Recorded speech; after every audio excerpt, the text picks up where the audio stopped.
Paul, you were not here when Stu and I bet. I said to Stu, I was like, I don't know. And he's like, what do you mean you don't know? I've been doing this forever. I'm telling you, Adams has trouble. He's going to be indicted. I said, I don't know. I don't see it. We bet on it, and Kaplan's been feeling very good about it recently. Paul, do you share his enthusiasm, or is there a little bit of deference to this is just talk right now, not proof? Well, I was kind of leaning in Stu's direction, but the more I looked at this case, yeah, they subpoenaed his cell phone with a search warrant. They had probable cause that there was evidence on it. But that's only because some of his top aides are under investigation. It doesn't mean that they're targeting him. And also, you say, I'm shocked. They take the mayor's cell phone. Well, you know something? Cell phones didn't even exist for most of New York mayoral history.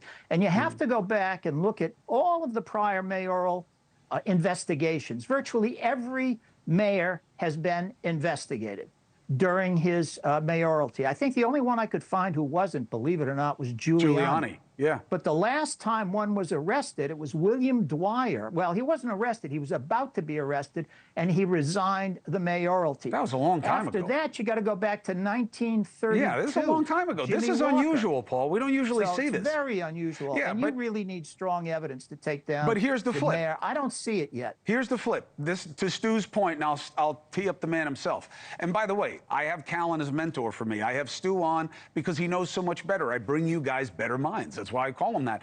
And Stu, I get what you're saying, but couldn't it be, and you can slap this aside, the mayor put guys around him he shouldn't have, who were doing things that the mayor wasn't a part of, but these guys were. So it'll be a political problem for him, not a prosecutorial one. So I say this to you, Chris. First of all, you left out one thing on your flow chart. My understanding is the mayor now has, quote unquote, tested positive for COVID. If I was with the FBI, the U.S. Attorney's Office, that's a great ruse to get him to come and speak to me without anybody detecting him. So I'll just throw that out there to your viewers. Sneaky.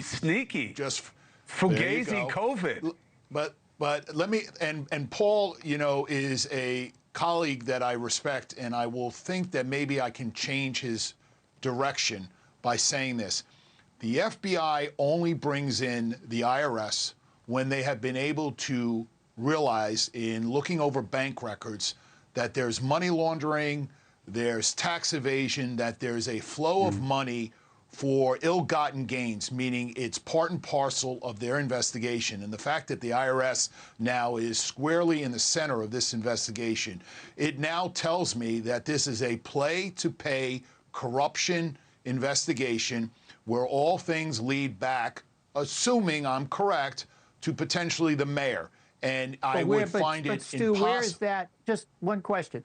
Where is that connection to the mayor? I don't see that so far. I do see he surrounds himself with bad people, and some of them may have been taking money. But how does it connect to him, other than they call him up on his cell phone?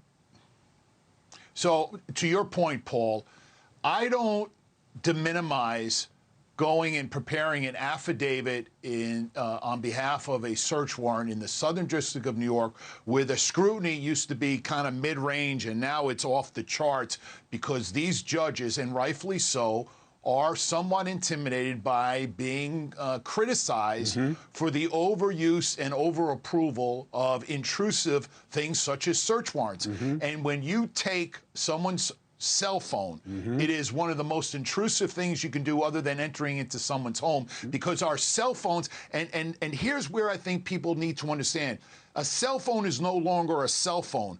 A cell phone contains all of our worldly secrets, our text messages, our emails, our phone calls, our pictures, our communications, our passwords. And so I want to put that in front and center, how important that is to consider. The only thing I'll leave us on this note is why, one, this is the job. They've got to make the case. Okay, we only know what they show. But guys around Adams say he may have flaws, but he's not a guy who's doing this for money. He's not a money guy. So we'll see what they can tie to him in that regard. Stu Kaplan, I appreciate your perspective. I take it under advisement. But we got to see what they can show. Paul Callan, thank you for the pushback. 4 minutes and 30 seconds. Hey, thanks for watching. Go to joinnn.com to find NewsNation on your screen. And don't forget, Click the red subscribe button below to get more of NewsNation's fact-driven, unbiased coverage.